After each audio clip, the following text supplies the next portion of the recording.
नमस्कार सभी केंद्रीय कर्मचारी, राज्य कर्मचारी और पेंशन भोगियों के आपके अपने भरोसेमंद YouTube channel government employees times के फ्रेश वीडियो में एक बार फिर से हार्दिक स्वागत है। देश भर के 52 लाख से ज़्यादा केंद्रीय कर्मचारी और 68 लाख से अधिक पेंशन भोगियों के लिए आज की 6 धमाकेदार खबर निकल के सामने आ रही है, जिसमें बात करने वाले हैं अगले सप्ताह देश भर के 1 करोड़ से ज़्यादा केंद्रीय कर्मचारियों और पेंशनर्स को मिलेगी डबल सौगात, जहां महंगाई भत्ते में होगी 3% की बढ़ोतरी।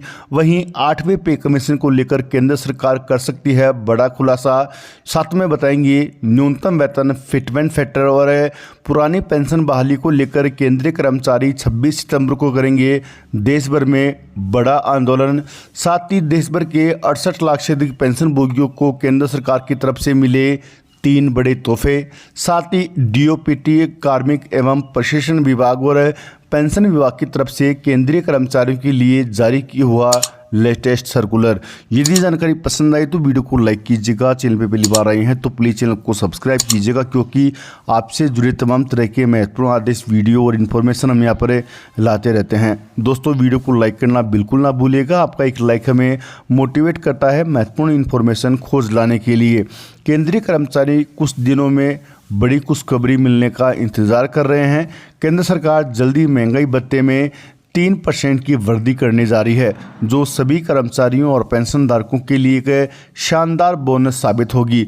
वर्तमान में केंद्रीय कर्मचारियों को 50% डीए मिलता है। महंगाई भत्ते में बढ़ोतरी का ऐलान सितंबर के अंत में हो सकता है, लेकिन इसे जुलाई 2024 से लागू किया जाएगा। बीच के महीनों का भुगतान एरियर के तौर पे होगा। इस बढ़ोतरी के बाद 7वें वेतन आयोग के तहत केंद्रीय कर्मचारियों और पेंशनर्स को 53% महंगाई भत्ते का भुगतान होगा। सूत्रों की माने तो इसका ऐलान 25 सितंबर को होने वाली केंद्रीय कैबिनेट की बैठक में हो सकता है। जानकारी के मुताबिक केंद्र सरकार कर्मचारियों के डीए में 3% की बढ़ोतरी करने जा रही है। डीए में इस 3% की वृद्धि से कर्मचारियों की सैलरी में अच्छी खासी बढ़ोतरी होगी। जिन कर्मचारियों की सैलरी 40,000 रुपये है, उन्हें 3% डीए बढ़ने पर 1,200 रुपये की अतिरिक्त सैलरी मिलेगी। इस हिसाब से सालाना 14,400 रुपये की सैलरी बढ़ने की संभावना है। महंगाई भत्ता या डीए सरकारी कर्मचारियों और पेंशन भोगियों के वेतन का एक महत्वपूर्ण हिस्सा होता है। यह भत्ता बढ़ती महंगाई से निपटने के लिए दिया जाता है। डीए कर्मचारियों की खरीद शक्ति को बनाए रखने में मदद करता है और उनकी आय में वृद्धि करता है। इस साल जुलाई से डीए में इस बढ़ोतरी को लागू किया जाएगा। इसके साथ ही कर्मचारियों को डी का एरियर भी कुछ महीनों के भीतर दिया जाएगा। 7वां वेतन आयोग कर्मचारियों और पेंशनधारकों को 53% डीए का भुगतान करेगा। सूत्रों के अनुसार 25 सितंबर को होने वाली केंद्रीय कैबिनेट की बैठक में इसको लेकर घोषणा की संभावना है। हालांकि अभी इसके आधिकारिक ऐलान की पुष्टि नहीं हुई है। वहीं आपको जानकारी के लिए बता दें कि देश भर के 1 करोड़ से ज़्यादा केंद्रीय कर्मचारियों और पेंशनर्स अपनी सैलरी और पेंशन में बढ़ोतरी का इंतजार कर रहे हैं, तो उनका इंतजार अब जल्द पूरा होने वाला है।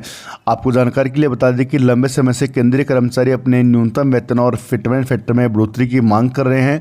इसको लेकर भी केंद्र सरकार के द्वारा जल्द बड़ा ऐलान किया जा सकता है। अगर आप खुद या आपकी फैमिली में कोई केंद्र सरकार का कर्मचारी है तो यह आपके काम की खबर है। जी हां, केंद्रीय कर्मचारियों और पेंशनर्स को 8वें वेतन आयोग के तहत सैलरी हाइक का इंतजार है।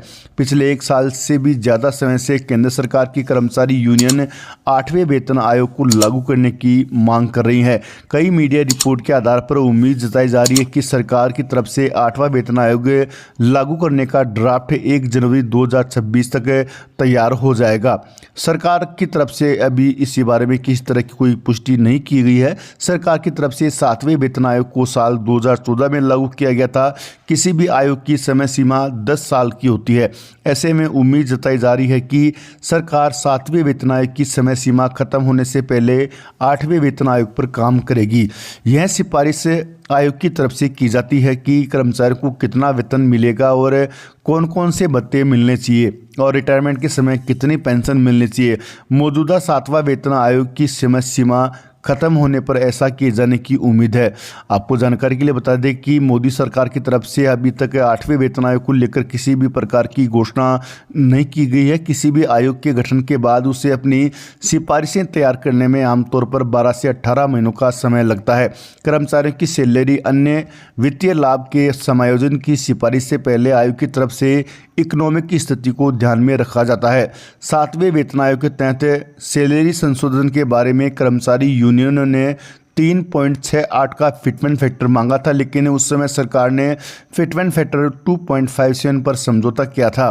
पेंशन और सैलरी को तय करने के लिए फिटमेंट फैक्टर जरूरी होता है।